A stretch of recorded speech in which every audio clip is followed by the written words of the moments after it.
Добрый вечер, друзья. Котька решил передать вам привет.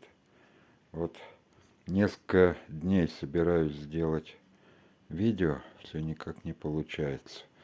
Но сейчас не о том, о чем хотел бы снять, видимо, позже сниму, а просто вот о последних новостях. Постоянно у нас какие-то проблемы, какие-то дела, да, кот? Вот у нас только переболела вольерным кашлем терьерчик рыжуха, бородатенькая. Помните, знаете, которая в вольере, вот, два щенка подростка живут. И вот неделю назад вот она вылечилась, я обрадовался, как вот уже 2 дня теперь вольерным кашлем мучается рыжая собака Дуся, самая большая. Да, Пушка? Да. Мяу. Мяу, скажи, постоянно у нас что-то случается. И, в общем, кашляет сильно, но принцип лечения тот же, что и у рыжухи, у бородатой. Вот. Врач посоветовала антибиотик и бромгексин. Бромгексин вот даю однозначно, по-любому, и даже в больших дозировках, чем рыжухе, потому что не мешай Пуша, потому что рыжуха меньше весит, а Дусь под 40 килограмм. И вот ей надо 2 таблетки в день давать. Одну утром, одну вечером. Целую, по целой. Это антибиотик, но он очень мощный. Пока страшно как бы принимать, потому что температуры у собаки нету. Вот. Посмотрим, как дальше будет. Может быть, одним бромгексином обойдемся. По коту. Пуша, расскажи, что с котом. Ты же была у кота? Рассказывай. По коту. Излечение всего только. Вот он, эспиравир. И вот лечение. Мясо, говядина. Просто хорошее мясо закончилось, а это вот в ближайшем магазине пришлось купить. Тоже не дешевый брикетик, 350 рублей. Наверное, не лучшего качества, но что есть. Вот. Силы, времени нету на дальние поездки за мясом. Вот Пуша все знает, Пуша вам расскажет. В общем, излечение только эспиравир и мясо. И да, самая главная новость. Врач сказала, что можно пытаться его кота адаптировать со всеми. Коль, говорит, у вас нет идеального места для полной его изоляции, чтобы он жил отдельно, вообще далеко от всех.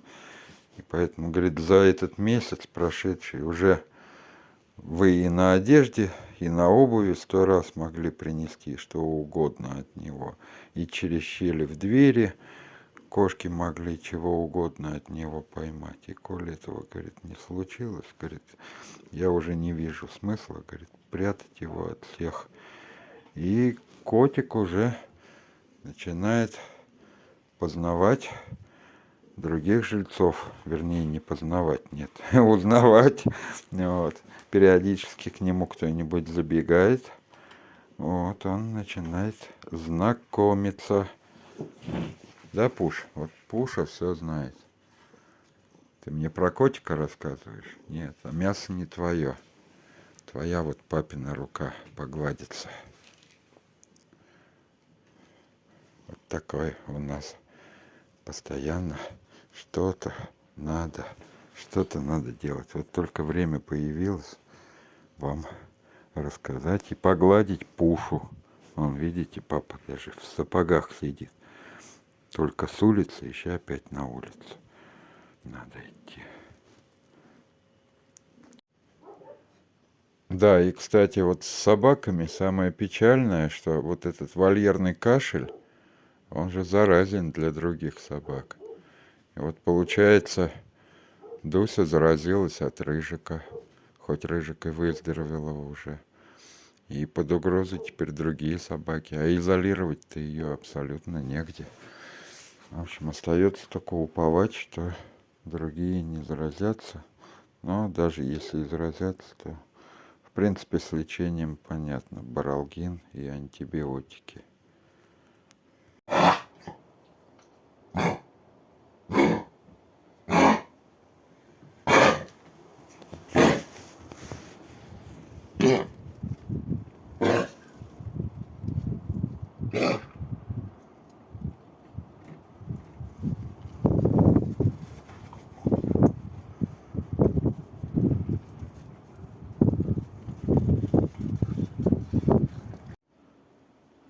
Вот оно, лежбище собачье. Как бы Дуська всех не перезаражала, и негде разделить их.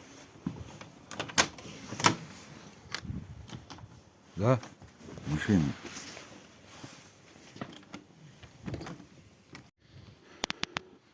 Вот. Посмотрите, кто тут у кота.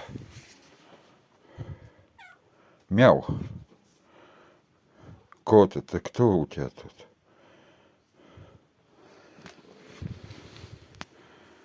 И ты мирно с ним, да? Врач сказала, что можно. Вот это можно.